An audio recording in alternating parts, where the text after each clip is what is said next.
Assalamualaikum warahmatullahi wabarakatuh. Ketemu lagi dengan saya Lutfi di Domba Berkah Farm Bogor. Nah, hari ini saya pengen sharing ke teman-teman tentang gimana cara perhitungan feasibility study untuk bisnis peternakan. Karena beberapa peternak pemula seperti saya, peternak muda gitu ya, masih bertanya-tanya ketika kita mau terjun ke industri ini, apakah sebetulnya bisnis ini menjanjikan atau enggak sih? Kira-kira kan begitu. Karena banyak beberapa orang yang sudah menggeluti di beberapa peternakan seperti peternakan unggas, peternakan apa ruminansia. Mereka ada yang bilang seperti ini, ada yang bilang seperti itu, ada yang bilang variabelnya, cost-nya mengikuti variabel jumlah dan sebagainya. Nah, di tayangan kali ini saya akan share versi kita seperti apa, semoga bisa menjadi gambaran buat teman-teman untuk yang berencana ingin menggeluti bisnis ini. Yuk, kita langsung mulai aja gambaran awalnya kita langsung hitung periode penggemukan yang akan kita tentukan kurang lebihnya kita untuk saat ini di perhitungan kali ini kurang lebihnya 30 hari ya. Nah, nanti kita tinggal hitungkan jumlah minimumnya karena nanti dari sisi apa namanya perhitungan itu memang ada minimum jumlah domba yang harus kita penuhin untuk mendapatkan nilai yang ekonomis kira-kira begitu. Nah, ini nanti kita akan ukur di sini.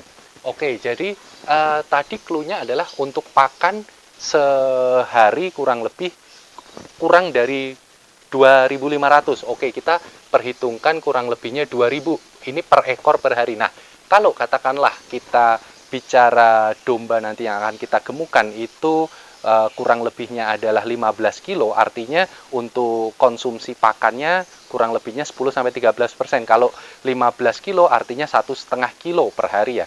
Nah, 1,5 kilo dari ongkos pakan 2.000 rupiah berarti kita dapatkan angka 3.000. Nah, ini kita coba. Kemudian biaya SDM kurang lebih kita plotkan di angka 1.000 gitu ya. Nah, kemudian di listrik kira-kira berapa? Listrik kira-kira ini mungkin kita sehari 200.000 ya. Kalau sehari 200.000 per ekor nanti kita bagi, ini kita ekornya adalah 100 ekor dulu kita coba. 100 ekor 200.000 dibagi 100 hari berarti 20.000 dikurangin dibagi 30 hari itu kurang lebih 60 ya kalau nggak salah 67 lah, atau kita tulis 100 deh, kita buletin 100 perak. Kemudian bensin sama, bensin mungkin kita alokasikan 300 karena kita budgetkan kurang lebihnya 1 juta. Kalau 1 juta dalam sehari berarti kan sekitar berapa? 1 juta sebulan, 30 hari berarti seharinya 30.000 ya. 30.000 per 100 berarti sekitar 300 ya. Nah, ini obat-obatan untuk kambing kita alokasikan kurang lebihnya 100 gitu. Komunikasi masalah handphone mungkin kita alokasikan juga 100, dan penyusutan kandang ini biasanya diukur dari kandangnya kita berikan di angka 150. Nah, ini kita total biaya per ekor per harinya berapa nih? 4.750 ya kalau nggak salah ya. 4.750. Nah, sekarang dari target komposisi pakan ini tadi sebetulnya target penggemukan kita dapat berapa nih? Targetnya dengan komposisi pakan 3.000 kita memperoleh berapa? Katakanlah 5 kg sebulan per bulan ya. 5 kg per bulan. Andaikan kita peroleh biaya daging per ekor hidup itu kan untuk betina sekarang ini 40.000 ya. Berarti artinya target rupiah yang kita dapat dari proses penggemukan selama 1 bulan ini, rupiah 1 bulannya adalah sekitar 5 kali 40.000 berarti 200.000 ya. 200.000. Nah, 200.000 ini adalah 1 bulan. Artinya kalau kita bicara per hari dibagi 30 ya, berarti keuntungan per harinya dibagi 30 berapa? 6.000 ya, 6.666 gitu. Ini keuntungan per hari. Nah, artinya kalau kita crosskan ke sini nih ya, ini kita mendapatkan keuntungan dengan biaya total cost-nya sekian, berarti ini nah, ini jadi totalnya berapa nih? 0,4 4 berapa, 8 0 ya, ini 2000 per ekor keuntungan kita. Nah, ini keuntungan sebulannya berapa? Margin sebulan, margin per bulan tinggal kita kalikan saja dengan jumlah ini ya, dengan jumlah ekor yang kita gemukan, tinggal kita kali dengan periode penggemukannya. Jadi kalau per bulan ini tinggal kita kali, ini berarti menjadi 208 ya. Kalau untuk per ekor, per 100 ekor adalah 208.400, benar ya. Berarti kalau sebulan itu dikali 30 hari, ini keuntungan kita kali 30 ya, nih berapa nih Mas? 421, ini 24, 25, 26. Nah, nih tinggal tambah. Ini adalah keuntungan kita per bulan. Sepanjang pertama tadi kita dapat angka komponen-komponen ini sudah sesuai semua ya. Komponen pakan 3000 per hari per ekor itu komposisinya seperti apa, kemudian SDM kita bisa menggaji karyawan segitu, kemudian yang lain-lain lah. Ini sifatnya masih gross ya. Kalau 100% ekor domba itu nggak ada yang mati. Kalau kita ternyata dalam periode pengemukan ada yang mati, 1 ekor, 2 ekor, atau 3 ekor, ya kita tinggal kurangkan. Misalkan tadi jumlah 100 ekor, biar harga rata-rata domba betinanya 750, 15 kilo ya. 15 kilo 650 deh. 600.000.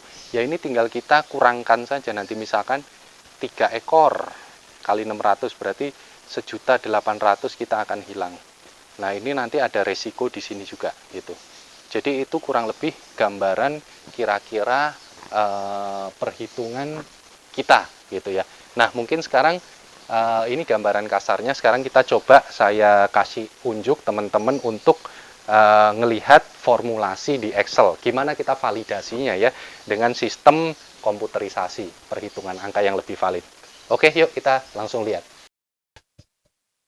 Oke ya, teman-teman, kita tadi setelah bikin gambaran kasar, selanjutnya kita akan kasih unjuk visi rasio yang formulasi yang sudah kita bikin nih, pola kita, versi kita, untuk perhitungan fattening yang sudah kita lakukan di kandang kita. Jadi tadi disampaikan bahwa syarat utama adalah harga pakan yang kita peroleh itu kurang dari 2.500. Nah, ini gimana mencapainya? Ini adalah komposisi ramsum yang kita lakukan sekarang ya.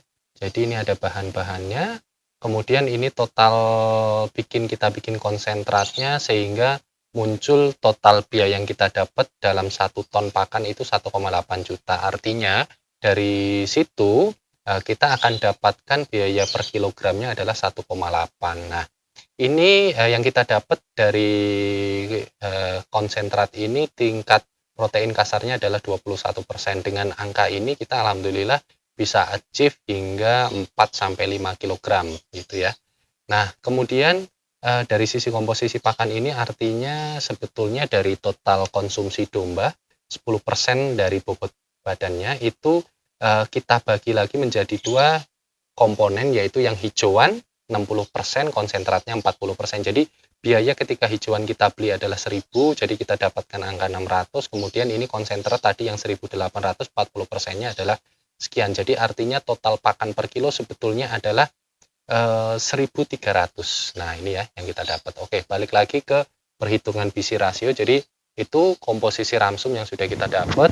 Selanjutnya ini yang kita dapatkan adalah, nah, pola pakan ini ada 2. Ketika kita bicaranya ke hijauan dan konsentrat harus kita bayar, kita dapatkan angka sekian. Ini didapatkan dari konsumsi bobot domba ya. Ini kan perkiraan kita menggunakan bobot domba di 18 kilo, pertengahan antara 15 sampai 20 kilo. Jadi konsumsi yang harus didapat adalah sekitar 1,8 kilo atau rupiahnya sekian. Nah, berbeda kalau kita hijauannya gratis. Ini kita kalau kita punya bank pakan, punya ladang hijauan sendiri, artinya kita nggak usah beli hijauan, kita tinggal bikin konsentratnya aja. Kita biaya pakan kita kurang lebihnya hanya 1.300 untuk bobot domba di kisaran 18 kg.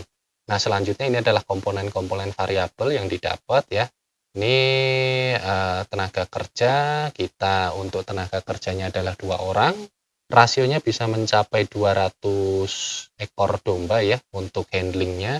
Kemudian ini variabel yang lain seperti bensin, itu kita keluarkan biaya 1 juta sebulan dengan pembagian untuk ngarit, mesin arit, dan untuk mobil pickup gitu ya. Kemudian ada listrik kandang, ada obat-obatan, komunikasi dan penyusutan kandang. Nah, untuk obat-obatan sendiri kita juga sudah rincikan. Jadi ini adalah obat-obatan yang kita gunakan seperti obat cacing, vitamin, antibiotik dan antiparasit. Nah, untuk per ekor dombanya kurang lebih biayanya adalah 2.700, sehingga untuk per hari per ekor kita breakdown kan itu kurang lebihnya 93. Nah, ini adalah biaya-biaya yang bisa kita dapat ya, yang kita kita keluarkan gitu. Nah, selanjutnya kita bicara target dengan komposisi pakan yang tadi kita dapat, itu adalah kita sudah dapatkan angka 5 kg, optimis ini. Optimis 5 kg, alhamdulillah kita dapat, artinya ADG-nya adalah 167 gram per hari ya. Nah, kalau kita asumsikan harga per ekor kilogram domba hidup betina itu adalah 40.000, artinya kita akan dapatkan 5 kilo dikali ini, dikali 40.000. Nah, di sini angkanya 180. Kenapa? Karena kita proyeksikan hanya 90%. Kita tidak lakukan 100% ya. Artinya ketika nanti ada domba yang tidak achieve 5 kilo, di kisaran 4 sampai setengah kita proyeksikannya seperti itu. Jadi kita 90%. Nah, dari angka ini berarti kalau per hari kita akan dapatkan angka kurang lebih 6.000. Nah, 6.000 ini adalah keuntungan kita per hari. Keuntungan kita per hari. Nah, dengan keuntungan kita ini tadi ya, ketika kita bandingkan dengan kos yang kita keluarkan di sini ya. Ini adalah keuntungannya, ternyata laba bersih yang kita dapatkan per harinya tuh sedikit sekali, hanya 1.000. Hanya 1.000, artinya kalau kita kalikan keuntungan per bulan itu hampir 30.000 ya, 26.000 sekian. Ketika kita proyeksikan dengan jumlah ekor dombanya, kalau di sini kita proyeksikan 100, ini adalah keuntungannya sekian ya. Ini teman-teman sekian.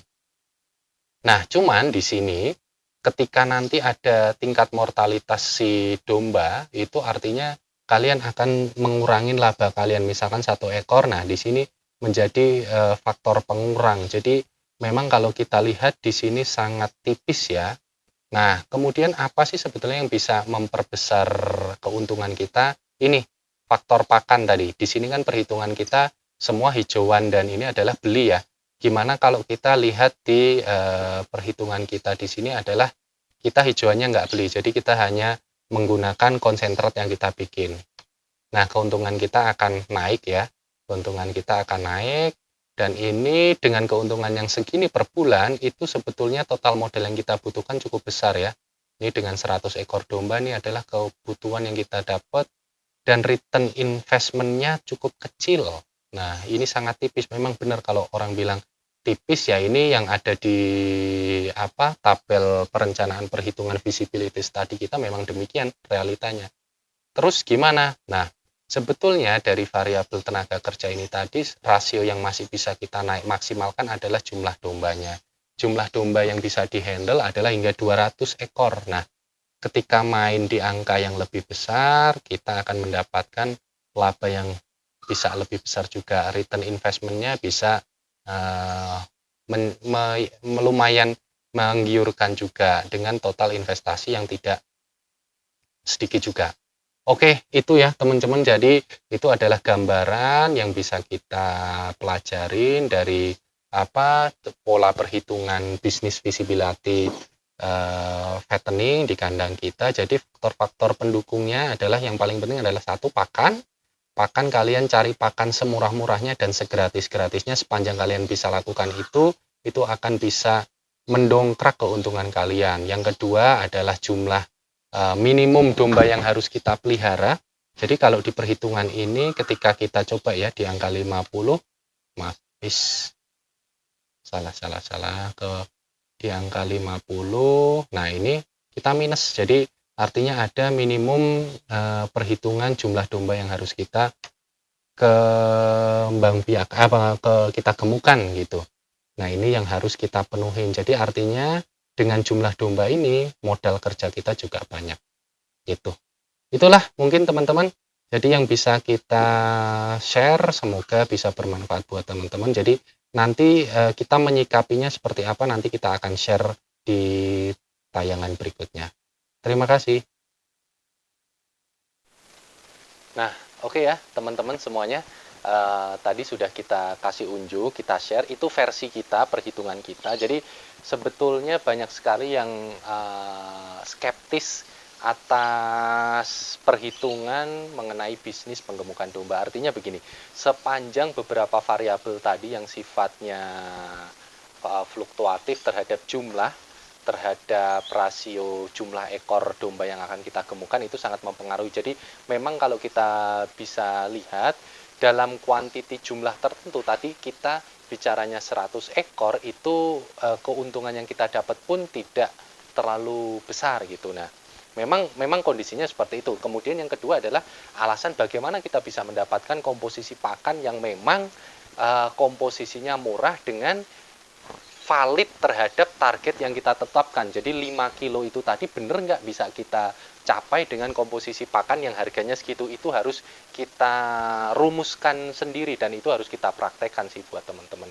Nah, artinya memang beberapa akademisi, beberapa teman menyampaikan saya memang sangat tipis sekali. Nah, buat saya pribadi hal ini kondisinya adanya memang seperti itu. Namun tidak menutup kemungkinan kita bisa memperoleh keuntungan-keuntungan di dalam bisnis ini. Nah, caranya seperti apa? Mungkin nanti kita akan share di video selanjutnya. Kali ini mungkin saya sudah share, itu dulu, cukup itu dulu dari sisi perhitungan fattening. Jadi nanti kita menyikapinya seperti apa terhadap realita komposisi perhitungan pola bisnis fattening ini tadi yang sudah kita coba rumuskan gitu ya. Nah, buat teman-teman yang sekiranya ada pendapat lain silahkan saja, kita sifatnya diskusi, kami pun sifatnya juga masih memvalidasi atas apa yang kita kerjakan saat ini. Intinya saya masih penasaran betul dengan sistem ini karena di beberapa tempat bisa bilang ada yang berhasil, namun tidak jarang juga banyak yang mengalami terpurukan gitu ya. Nah, artinya kita harus mengambil solusi dari realita ini. Oke, mungkin itu dulu ya hari ini yang bisa kita share, semoga dapat bermanfaat. Silahkan teman-teman yang mau berdiskusi bisa langsung ke nomor WhatsApp saya atau komentar di kolom komentar, itu monggo saja. Oke, kita tunggu nanti di tayangan kita berikutnya untuk solusi-solusi bisnis berikutnya. Wassalamualaikum warahmatullahi wabarakatuh. Kita ketemu lagi.